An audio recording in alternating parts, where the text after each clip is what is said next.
No sé si quedaron dudas sobre lo que revisamos ayer y el mecanismo de las alergias.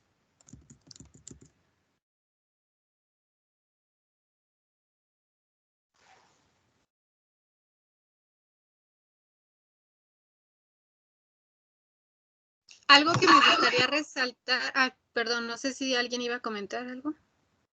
No, nada más iba a decir que no hay dudas. Gracias.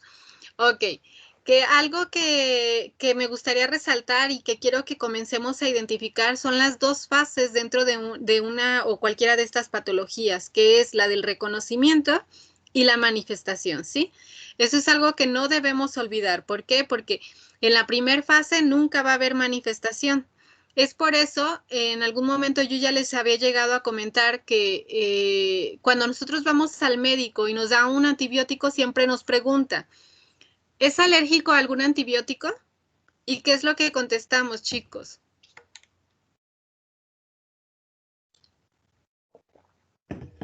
Que sí. ¿En su caso sí es alérgica? Sí.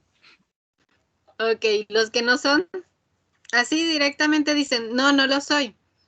Pero en realidad no lo sabemos. Cada que vamos al médico nosotros no sabemos si somos alérgicos. ¿Por qué? Porque puede ser que en la última administración del antibiótico me haya sensibilizado. Y ahora que me den el antibiótico me voy a dar cuenta si soy alérgico o no. Yo creo que han escuchado muchas esas historias de terror en donde dicen, es que a mí me daban cualquier antibiótico y no tenía problema. Pero ahora de grande una vez me dieron y me enfermé. Y ya no me pueden dar ese antibiótico porque resulta que soy alérgico. ¿Sí? ¿Por qué pasó eso? Porque una previa aplicación, por las condiciones que se manifestaron en ese momento, quedé sensibilizado y a partir de ese momento soy alérgico. Una persona que desarrolla alergias o que tiene tendencia a desarrollar alergias, resulta que estas se van incrementando. Podemos empezar con una rinitis, que era algo que se queda solamente en la nariz y no hay problema. Y nada más, cada que es tiempo de polinización, empezamos con nuestros estornudos y es molesto y se acabó. Pero resulta que de la noche a la mañana comenzamos a tener más complicaciones. Y de repente ya no solo me da alergia el polen, sino que ya no puedo acercarme a los animales, ya no puedo comer determinados alimentos. ¿Por qué? Porque una alergia te va llevando a la otra. ¿Por qué? Porque tu cuerpo cada vez está más condicionado a desarrollar ese perfil TH2 y hay una mayor susceptibilidad a desarrollar ese tipo de alergias. ¿Se acuerdan lo que les comentaba al principio? Que hemos visto que muchas de las enfermedades se pueden controlar a base de la educación de nuestro sistema inmune, del condicionamiento que tenemos con nuestro sistema inmune. ¿Por qué? Porque resulta que hay muchos procesos mediante los cuales nosotros ayudamos a desarrollar un perfil TH2 o un perfil TH1. Y a partir de ese momento, por ejemplo, con el abuso de los antibióticos, que nos llevábamos a toda nuestra microbiota, no solamente a los patógenos. Y la microbiota constantemente está educando a nuestro sistema inmune para mantener ese juego entre los perfiles TH1 y TH2. Y resulta que cuando desaparecemos a estos perfiles, a estos microorganismos, el perfil TH2 comienza a desarrollarse de una manera más prominente. Y entonces eso va a favorecer las condiciones con hacia las alergias o el acondicionamiento hacia las alergias. Por otro lado, el hecho de que haya, por ejemplo, en el caso de la inflamación crónica, en el caso de las colitis exacerbadas, determinado tipo de patógenos, etcétera, que son persistentes, se ha relacionado con un incremento hacia un perfil TH1, un constante estímulo hacia un perfil TH1, y eso ha favorecido el desarrollo de ciertas enfermedades autoinmunes. Es algo que se ha logrado ver con la enfermedad de que es una enfermedad que está ahí en el filo entre que es para muchos una enfermedad autoinmune y hay todavía algunos desertores que dicen que no, pero bueno, La mayoría de ellos la tratan como una enfermedad autoinmune y se dice que parte de los mecanismos mediante los cuales se inicia es como una consecuencia de una microbiota en particular, ¿sí?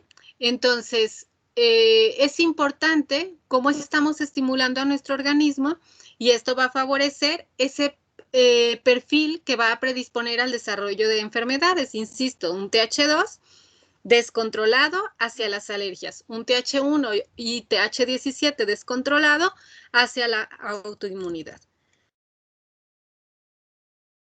Bueno, entonces lo último que estábamos revisando es las etapas en las que el mastocito se va a activar, que es la célula que es clave en la manifestación de las alergias.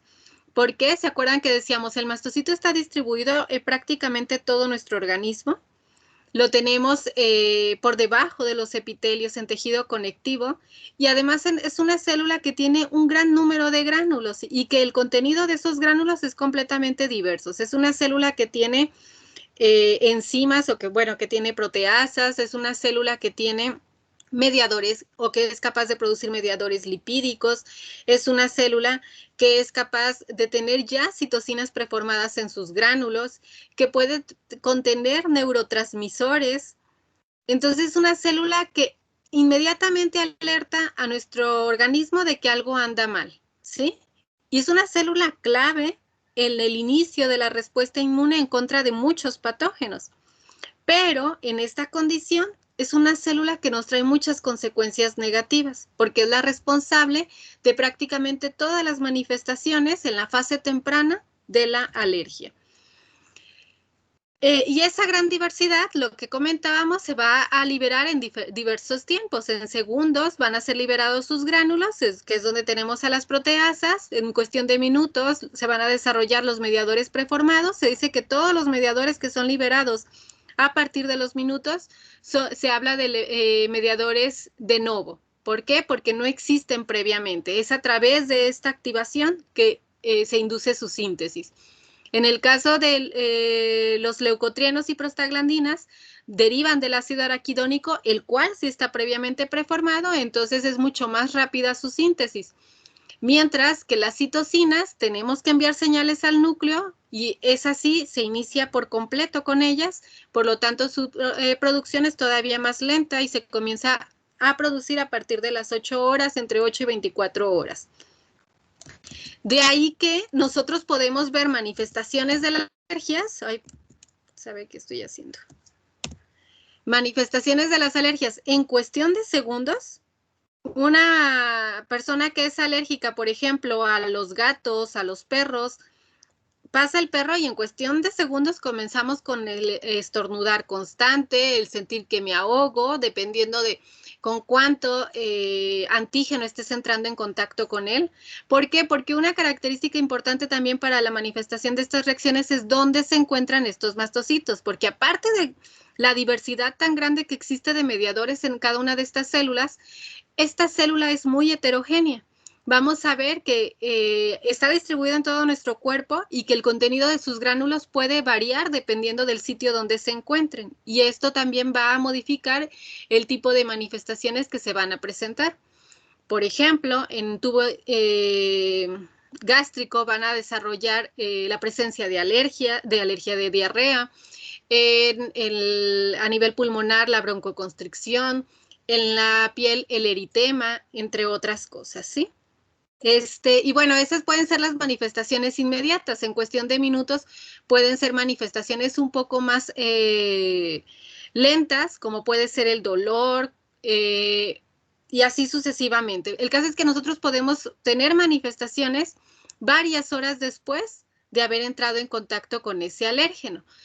Cuando es mucha la cantidad de alérgeno con el cual entramos en contacto, en cuestión de minutos, estas manifestaciones nos pueden llevar a la muerte. Ok. Entonces, insisto, identificamos una etapa de sensibilización en donde el alérgeno entra en el cuerpo del individuo atópico, una persona que está condicionada a desarrollar un perfil de H2, por lo tanto las alergias, por lo que es capturado, procesado y presentado por las células dendríticas a los linfocitos T vírgenes. Estos linfocitos van a ser activados y van a diferenciarse hacia un perfil TH2, lo que va a incrementar la producción de interleucina 4 e interleucina 13. Finalmente, los linfocitos TH2 junto con sus citocinas van a activar a los linfocitos B para hacer el cambio de isotipo de IgM hacia IgE. Y la IgE va a sensibilizar a los mastocitos uniéndose a los receptores CpcεR1. Y entonces viene la respuesta inflamatoria alérgica, que es la manifestación de la misma. Esta se va a clasificar en temprana y en tardía. La respuesta temprana es la que se desarrolla durante los primeros minutos, puede ser localizada y puede ser sistémica. Se desarrolla entre 5 y 10 minutos del contacto con el alérgeno y suele desaparecer en 1 hora. La localizada se limita a una región muy específica en donde entramos en contacto con el alérgeno. Y la sistémica es aquella en donde hay un choque generalizado que, insisto, nos puede llevar incluso a la muerte en 5 minutos. Se caracteriza por presentar vasodilatación, descenso de la presión arterial, broncoconstricción y edema en muchos tejidos. Además, hay una gran producción de moco, así como lesiones urticantes en la piel. En la respuesta, sí, dígame. Por ejemplo, entonces, en el caso de los granulocitos que se activaban, había mencionado, bueno, ya hace tiempo que el mastocito era el primero en actuar. Ajá. ¿Sí? Sí. Pero entonces, por ejemplo, el eosinófilo, creo que era de respuesta innata cuando se activaba también. Entonces, ¿en qué etapa entra cada uno? O sea, si el mastocito es el primero en actuar en contra de una alergia, por ejemplo, puede ser parte de los mediadores de novo. ¿El eosinófilo en qué etapa entra?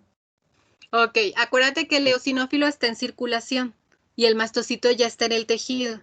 Entonces, imagínate que tienes una dermatitis atópica y resulta que te pones una crema y eres alérgica al coco, a los extractos de coco, y la crema es de coco. Entonces, al momento que la aplicas, los que van a reaccionar son los mastocitos que están aquí en tu mano. Y la reacción urticante la vas a manifestar aquí. Los mediadores que están produciendo los mastocitos y el daño, la producción de DAMS, etcétera, van a atraer a otras células. Y entonces pueden llegar los eosinófilos, pueden llegar los basófilos. De hecho, por ejemplo, los eosinófilos en el asma juegan un papel muy importante, porque la primera manifestación del asma es la provocada por el mastocito, pero ya la fase tardía se la debemos a estas otras células, que pueden ser neutrófilos, que pueden ser eosinófilos, que pueden ser los mismos linfocitos, ¿sí? Pero ya son los estímulos constantes y varias horas después de que actúe el mastocito. Muy bien, maestra. Es que ahorita tuvimos un examen, el de laboratorio. Ajá. Y también en esa pregunta, por ejemplo, que decía sí, creo que qué granulocito era el que se encargaba de activar la respuesta contra una alergia. Y la verdad es que no recordaba eso que acaba de decir. Muchas gracias. Sí, el eosinófilo, cuando tú hablas de células sanguíneas, el eosinófilo y el basófilo son los responsables de la hipersensibilidad de tipo 1. De hecho, acuérdense que el basófilo es el primo hermano del mastocito. Prácticamente, en cuanto a la conformación de sus gránulos, el tipo de mediadores... Ay, voy. El tipo de mediadores que producen, etcétera, son muy semejantes. La diferencia es la concentración. El basófilo es muy escaso. Primero lo encontramos en circulación. Y se acuerdan que es máximo una célula por cada 100 leucocitos que tenemos. Entonces, si hablas de concentración, es mínima. La vida media del basófilo es muy corta. Además, el mastocito, dentro de otras ventajas, eso no lo revisamos por, insisto, la cantidad de temas en una sola unidad y en tan poco tiempo, ¿sí? Pero bueno, solo para aclarar esto, el mastocito, además de todo, tiene la capacidad de proliferar ya en tejido una vez que es activado. Entonces, de estarse regenerando, que son cosas que el basófilo y el eosinófilo no lo pueden hacer. Entonces, en la alergia, la importancia del mastocito es muchísima más que las de las otras dos células, prácticamente las desplaza, ¿sí? Pero cuando hablas de leucocitos, ahí sí, células responsables de la hipersensibilidad de tipo 1 o en respuesta a las alergias, definitivamente van a ser basófilos y eosinófilos. Ahí depende mucho del tipo de preguntas porque cada una va a tener como una mayor inclinación, ¿sí? Ahí sí depende de la pregunta como se las hayan hecho para ver si es una u otra. ¿Sale, Fernanda? Sí, maestra, muchas gracias. No, de nada. Ok, bueno, esto que te estaba platicando ahorita, entonces tenemos la fase tardía, que ya en la fase tardía el papel del mastocito es menor y aquí el papel más importante va a ser de todas estas células que están siendo atraídas por los mediadores que produjeron los mastocitos. Y entonces juegan un papel importante los neutrófilos, eosinófilos, basófilos, los linfocitos TH2. Uno de los principales inductores de la respuesta en esta fase tardía van a ser el TNF y las diversas quimiosinas, las cuales van a mantener o a sostener esta fase tardía. Hay una tercera fase, que esta no se las mencioné aquí, pero es la fase crónica, que esa es todavía peor. ¿Por qué? Porque esto es una respuesta normal. Hoy tuve una respuesta alérgica y se presentó todo este cuadro. Pero imaginemos que hoy tengo esta respuesta alérgica, soy alérgica a las flores, me trajeron flores y empecé con mi reacción. Y resulta que mañana llega otro ramo de flores. ¿Y qué va a pasar con mi organismo? Es un reto constante con el antígeno y esto comienza a generar modificaciones tisulares. Empieza a generar, por ejemplo, una hiperplasia de las células caliciformes a nivel intestinal, o empieza a generarse una hiperplasia en las células goblet, que todo esto, lo dudé, porque no sé si dije una barbaridad. ¿Goblet y caliciformes son lo mismo? No, lo voy a dejar así y se los confirmo en un rato más. Pero bueno, vamos a tener células productoras de moco, células productoras de péptidos antimicrobianos, etcétera, que esto va a generar pues un acondicionamiento hacia este desarrollo de las alergias. Por ejemplo, a nivel de piel. Cuando tú empiezas con un tipo de alergia, también empieza a haber modificaciones. Ya no hay una adecuada maduración de los queratinocitos. Y entonces esto me va a llevar a que haya, por ejemplo, separación entre mis queratinocitos, porque las fuerzas de unión entre ellas, las uniones estrechas y todos los desmosomas, etcétera, ya no son tan fuertes porque se están modificando las proteínas que se encuentran aquí. Y entonces con eso estoy abriendo espacios para dar entrada a un mayor número de alérgenos. Y ese sistema ya es diferente a una persona que apenas está iniciando con una alergia, ¿sí? Entonces, hay muchas cosas que revisar ahí, pero bueno, insisto, es solamente revisar la parte de la introducción o definir a estas patologías para empezar a abrir ese campo. En realidad, cuando ustedes, si algún tema de estos realmente les interesa, van a ver que hay un campo muy, muy amplio y que hay mucho por hacer. El mastocito, por ejemplo, se ha vuelto blanco en las terapias de estas enfermedades.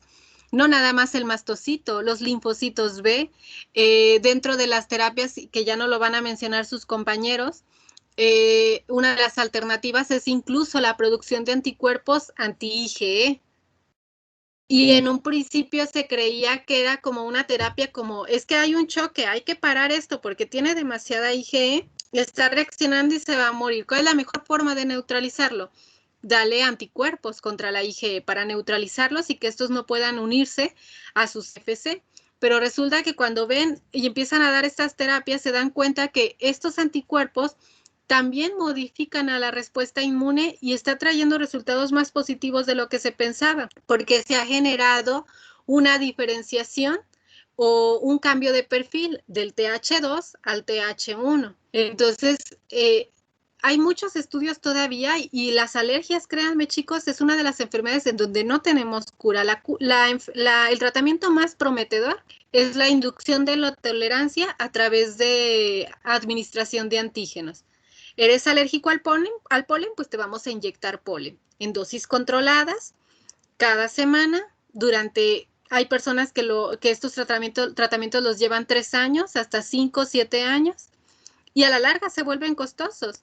La última vez que pregunté por el tratamiento estaba aproximadamente como en 150 la inyección a la semana.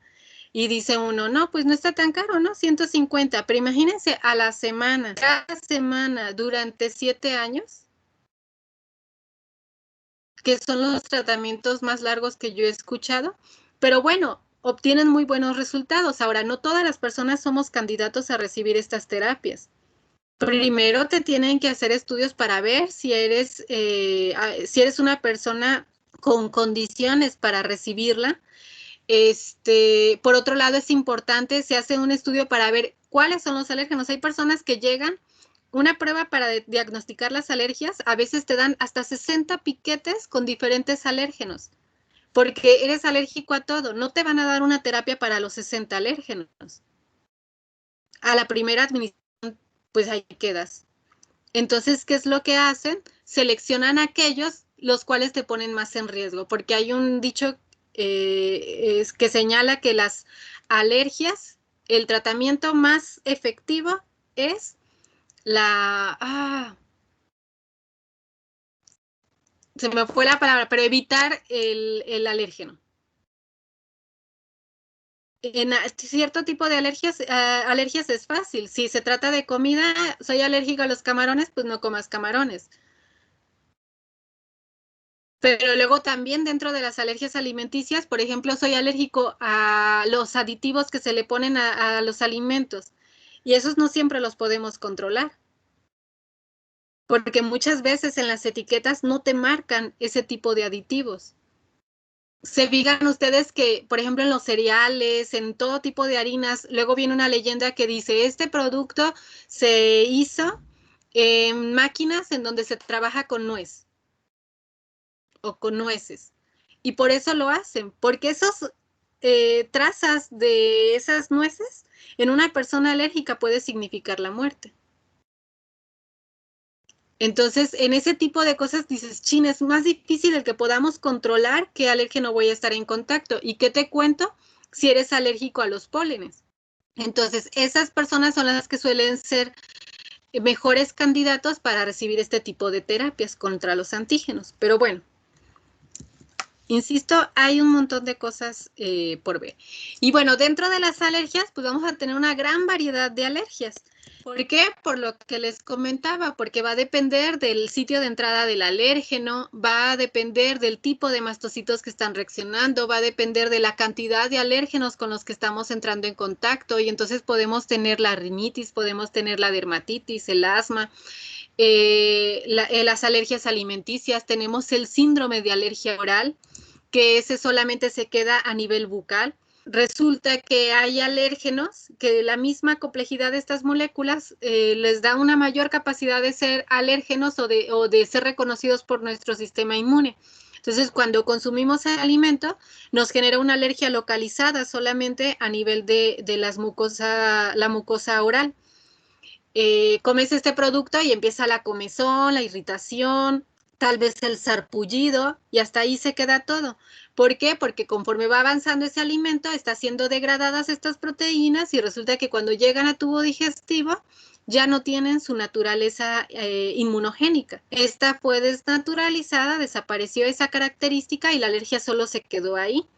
Pero eso también ya es una señal de alarma, porque eso me está hablando que tengo una predisposición a desarrollar alergia a esa proteína, a ese alimento, etcétera. Y probablemente en un futuro, ya al consumirla, me genere una alergia mucho mayor, que comience a ser alergia alimenticia y que después se vuelva una alergia sistémica.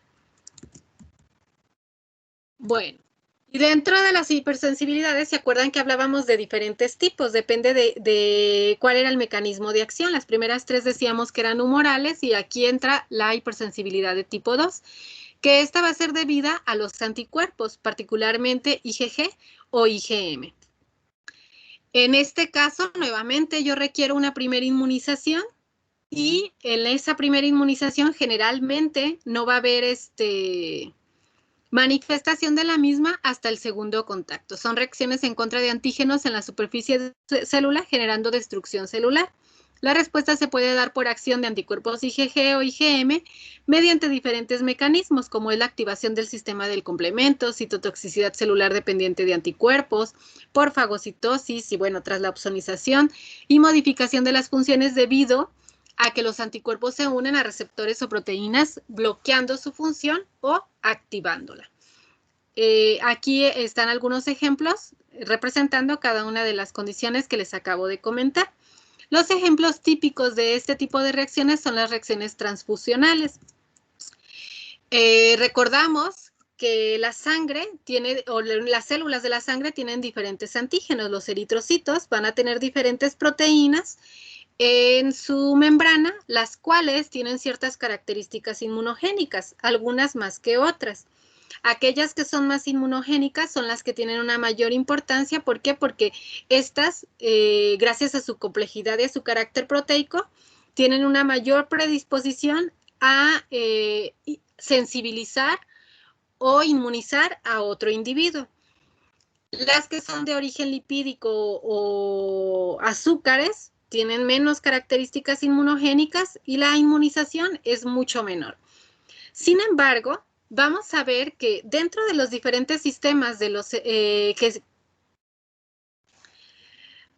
sistemas antigénicos que identificamos en los eritrocitos, hablamos más de 54 sistemas diferentes, hay algunos que adquieren mayor importancia y dentro de estos tenemos al sistema ABO y al sistema RH. El sistema ABO está formado por azúcares, el antígeno A y el antígeno B, mientras que el sistema RH está formado por proteínas, principalmente el antígeno D. En este caso, los eritrocitos van a tener, insisto, azúcares en su membrana, los cuales van a ser adicionados por diferentes enzimas. Entonces, si yo poseo a la enzima que es capaz de adicionar a la galactosa, es decir, a la N-acetilgalactosamina, pues mis eritrocitos van a tener galactosa. Si yo poseo la enzima N-acetil... no, aquí me equivoqué. Aquí hay algo que está mal. Espérenme, chicos.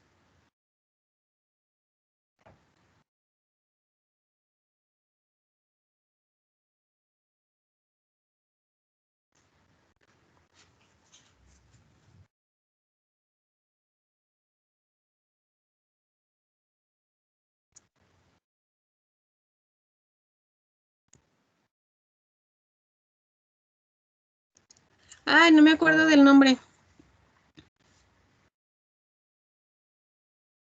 En una es la N-acetilgalactosamina y en el otro es la pero lo que se adiciona es la D-galactosa. La que no me acuerdo es esta. Ahorita retomo esto, y lo corrijo en la presentación, ¿sí? Para que nos quede a todos de una forma correcta. Pero la D-galactosa no es adicionada por la N-acetilgalactosamina. Bueno, para continuar con esto. Entonces, nosotros a nuestros eritrocitos vamos a tener una sustancia precursora. A esta se le va a adicionar la sustancia, la fucosa. Y finalmente, cualquiera de estos otros azúcares. Si tenemos a estos azúcares, es lo que va a ir identificando a nuestra sangre. En el caso de la N-acetilgalactosamina tenemos al antígeno A. En el caso de la galactosa tenemos al antígeno B. Y si no tenemos ni galactosa ni N-acetilgalactosamina y solamente tenemos al azúcar fucosa, como lo podemos ver en los 3 antígenos, entonces seremos del grupo O. Resulta que estos azúcares son azúcares que vamos a compartir en los alimentos, que vamos a compartir con la microbiota o con diferentes patógenos. Por ejemplo, la galactosa, ¿dónde la han escuchado que se encuentra?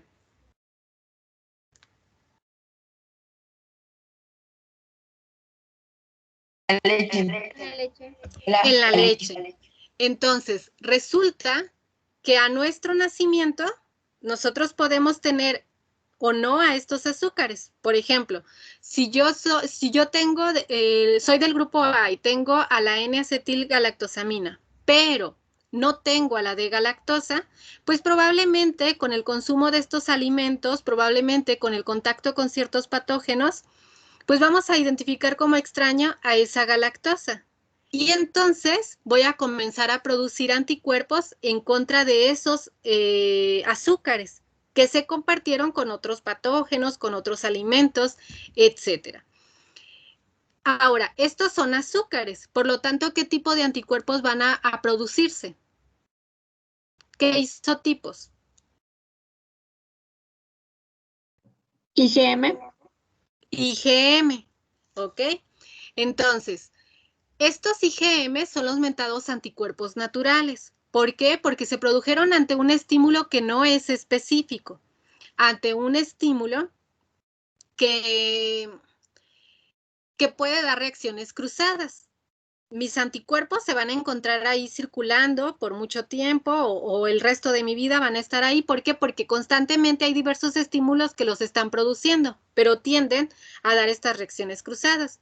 Entonces, si en algún momento yo necesito sangre y me donan sangre que tiene el antígeno D, que yo no tengo ese antígeno y que además yo ya tengo anticuerpos naturales contra el antígeno D, al primer contacto con esos eritrocitos voy a tener una reacción y voy a rechazar. Y van a venir todas estas lesiones en respuesta a la interacción de estos anticuerpos naturales contra esos eritrocitos extraños. Activación del complemento, citotoxicidad celular, va a haber lisis y eso inclusive dependiendo de la cantidad de antígeno que haya entrado, puede llevarnos a la muerte. En la actualidad esto ya no es tan común gracias a las tipificaciones sanguíneas. Pero bueno, esta es la reacción que se está dando. ¿Por qué no estamos viendo el proceso de inmunización? ¿Por qué no requerí una primer transfusión para sensibilizarme? Por las reacciones cruzadas que se están dando con la microbiota, con patógenos, con los alimentos, ¿sí? En el caso del antígeno D, ahí estamos hablando de una proteína. Y resulta que tienes este antígeno o no lo tienes. A las personas que no tenemos estos antígenos, pues no conocemos al antígeno D. ¿Tenemos anticuerpos contra antígeno D? No. No, porque nunca lo he visto. Nunca he estado en contacto con él. Estoy hablando ya de una proteína. Requiero de un primer contacto con esos antígenos para inmunizarme y en ese momento mis linfocitos se van a cambiar su isotipo y produciremos IgGs en contra del antígeno D. Generaré células de memoria, una inmunización como cualquier otra. Ante un segundo contacto con el mismo antígeno D, entonces va a haber la manifestación de un proceso patológico. ¿Sí nos queda claro, chicos?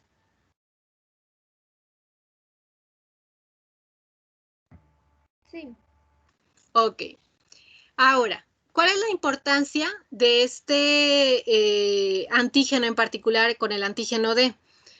Nuevamente, con la tipificación sanguínea es muy complicado que haya transfusiones erróneas. Esto no quiere decir que no las haya, existen, pero bueno, hay muchos mecanismos que se controlan desde el simple hecho de cuando empieza la transfusión. Se hace a cuentagota, creo que son 20 gotas por minuto en un principio, ¿para qué? Para ver que no haya una lesión localizada. Si comienza a haber alguna reacción localizada, se frena la transfusión para evitar consecuencias mayores, ¿sí? Eso es, aun cuando ya se probó que no había, más bien que eran compatibles ambos grupos sanguíneos. ¿Por qué se hacen estas pruebas aún cuando ya sabemos que son compatibles? Porque en realidad solamente estamos probando la compatibilidad del sistema ABO y la compatibilidad del sistema RH. Pero hay muchísimos grupos sanguíneos que pueden provocarnos estas reacciones. Solamente que generalmente estos sistemas sanguíneos se vuelven importantes en personas que han recibido varias transfusiones. O por ejemplo en las mujeres, tras varios partos o embarazos, ¿sí? ¿Por qué? Porque cada vez que hay un embarazo, estamos entrando en contacto con los antígenos que hereda el padre al bebé. Y si no somos compatibles en algún otro sistema sanguíneo, pues existe el riesgo de que haya inmunización en contra de esos otros determinantes o sistemas antigénicos que puedan generar estas reacciones. De ahí es que a pesar de que se hacen todas las pruebas habidas y por haber de incompatibilidad, aún se sigue dando seguimiento cuando se ha hecho la transfusión, inclusive 15 días después. Ya con la observación, simplemente en su casa, el estar atentos a cualquier reacción, ¿por qué? Por esas complicaciones que puedan existir, ¿sí? Y esto en algunas personas más que otras por su exposición a los antígenos. Pero el sistema RH es muy importante además en el embarazo, Ay, ando un poco distraída, creo, perdón. El eritoblastosis fetal. ¿Por qué? Porque resulta que las madres... Adelante, Rebeca. Maestra, le iba a recordar la hora, lo que pasa es que a la siguiente tenemos examen. Ok. Déjeme nada más, no me quiero quedar con la duda y se me fue de verdad el nombre de la enzima. Déjenme lo checo. Si ustedes lo tienen a la mano, porque yo sé que ustedes lo vieron en el laboratorio. Sí, maestra, déjame pensar. La transferasa del antígeno A.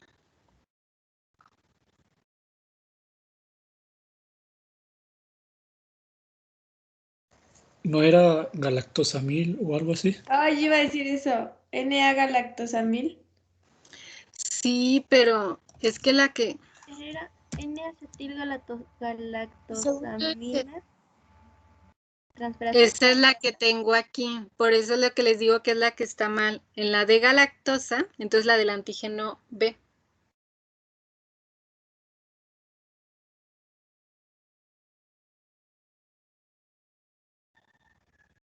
Todo por leerlo, ¿ya ven? Si no lo hubiera leído, no me hubiera confundido en el nombre. Bueno. Qué cómodos. Maestra, ¿no es en lugar de galactoglucosamina? Sí, N-acetilglucosamil transferasa. Gracias. Me estaba dando risa porque lo quise buscar en el celular para rápido y me ponen B transferasa y A transferasa. Entonces, qué cómodo resulta. Hago la corrección en la diapositiva. De verdad, chicos, esta imagen la he pasado no sé cuántas veces y no me había dado cuenta. Hoy lo leí, por eso me di cuenta y de ahí vino mi confusión. Entonces, lo corrijo para que lo tengamos todos igual y los dejo para que vayan a su examen. Nos vemos el día de mañana. ¿Sale? Gracias, maestra. No a ustedes. Que éxito en su examen. Gracias, maestra. Hasta luego. Bye. Gracias. Gracias, buen día. Igualmente.